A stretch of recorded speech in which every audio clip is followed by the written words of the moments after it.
So women and their partners might go through a whole range of emotional changes in the first year following birth. At times it's going to feel overwhelming and you might not know what you're doing, but I'm going to talk you through some of those changes. So some of you may have had the baby blues in hospital where it didn't matter what people did, it wasn't right, if they came near you or didn't come near you. For most of you, hopefully that was just a day or so and it's all passed. But if any are still feeling that, certainly have a chat with your GP or maternal and child health about that, because we don't want that to keep happening.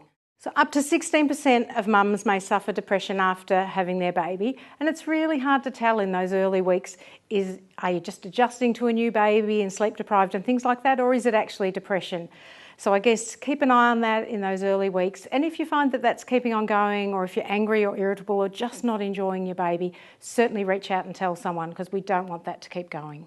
And that's the same for you dads. We know that dads can also suffer depression, so certainly dads, you sing out too if you're not coping. So mums, if you're at home and you're feeling overwhelmed, there's a few simple things that you can do. One is a really simple breathing exercise that you might find useful.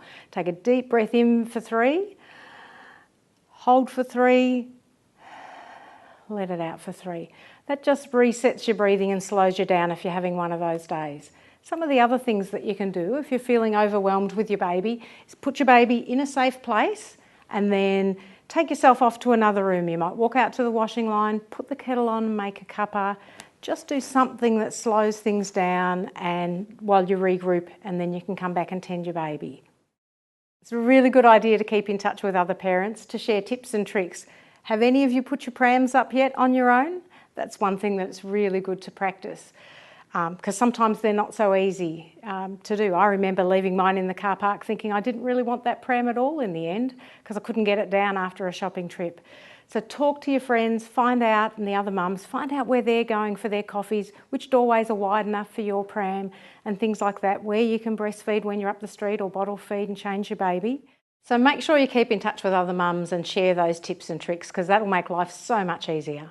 For those with unsettled babies, one of the things you could do is grab a book or magazine, go to a drive-through coffee place, get yourself a drink and then park your car somewhere either in the sun or the shade, depending on the weather, flick through your magazine while your baby sleeps, and that way you both get something out of that time. One of the things that you might be worried about in the next few weeks is your partner's going back to work. Remember when you first left hospital? That was nerve-wracking enough, going home away from the staff and the safety of the hospital. Once your partner goes to work, you're left feeling a bit like you'll be doing it all on your own. So we've got some tips and tricks to help you through those weeks as well. So one of the things that you can do is get your partner to return at the end of the week for a day or two. That way you've only got a day or two before they're back for the weekend, and it doesn't feel so daunting as if they start back on a Monday. If they do have to start back on a Monday, or whenever they start back, you might like to ask a friend or family member to come over for the whole day or just part of the day so that you don't feel like you're doing it alone. It's really normal if on that first day you find you're chasing them down the driveway and calling them back and saying, I can't do this, or maybe you ring them at lunchtime or you ring them on the hour every hour. A lot of parents find that, that sort of stuff happens, and that's okay. Some of the things you might like to think about when Dad goes back to work are what are some of the jobs that Dad might do. So give Dad some jobs. It might be that when he comes home that he has the baby, he might do the evening bath or shower. He might like to take the baby up the street on a Saturday morning, and that could be his thing.